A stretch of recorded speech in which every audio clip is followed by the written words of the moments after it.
গ্রামের সবথেকে বড় যত। কিন্তু টাকা কোথায়? কেন চাঁদা দাও। আরে দিদি দাও দাও। কি হয়েছে? আমরা রদ করব, চাঁদা দাও চাঁদা দাও। দাও বলছি দাও। আরে যে আমাকে 100 টাকা দিয়ে দিতে পারবি কি করে? আরে আরে আরে দিদি পারি। আরে ধর ধর।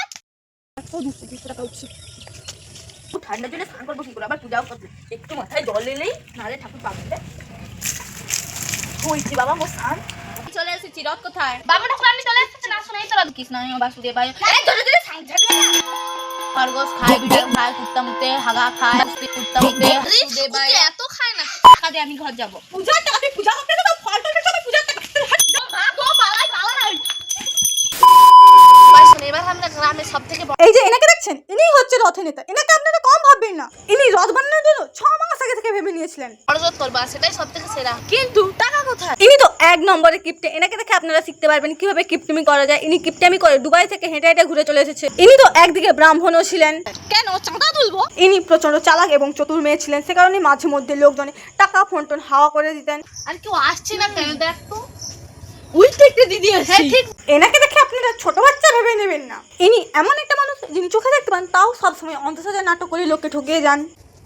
আরে দিদি দাও দাও। কি হয়েছে? আমরা রদ করবো, চাঁদা দাও চাঁদা দাও। দাও বলছি দাও। আরে শালা আমি ওদেরকে বলবো আমি অন্ধ, আমার কাছে কোনো টাকা নেই। আরে কি ভাবছেন দিদি? তাড়াতাড়ি পয়সাটা দিন। এই না ধরে আমার কাছে 5 টাকা আছে। আরে যে আমাতে 100 টাকা দিয়ে পড়ে গেছে, আমি কি করে? হাতে হাতে একটু শিয়া।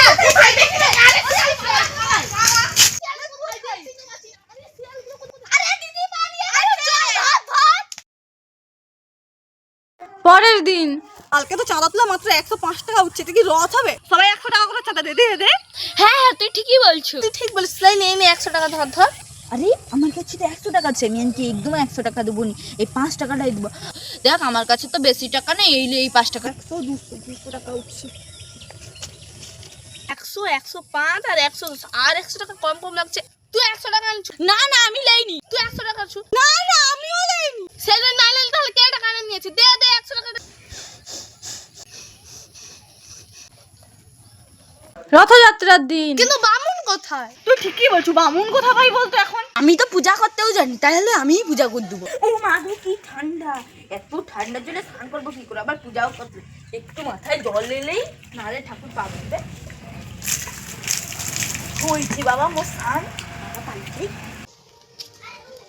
আমি চলে এসেছি। রথ কোথায়? বাবা ঠাকুর আমি চলে এসেছি। না শোনাই তো রথ বুঝছেন বুঝছেন। কৃষ্ণ বাসুদেব ভাই। এই ধরে ধরে সাংঝা দে না। খরগোশ খায়, বিড়াল খায়, কুত্তা মুতে, হাগা খায়, বাঘ ছুটে আসে, হরিণ মারতে, সিংহ আসে, খাবার খুঁজতে, কুত্তা মুতে, হাগা খায়। কৃষ্ণায় জগন্নাথায় নমঃ। খরগোশ খায়, বিড়াল খায়, সিংহ আসে, খাবার খুঁজতে। আরে ওকে এত খায় না। পূজা তো হয়েছে, এবার তুই পূজার টাকা দে, আমি ঘর যাব। পূজার টাকা তুই পূজা করতে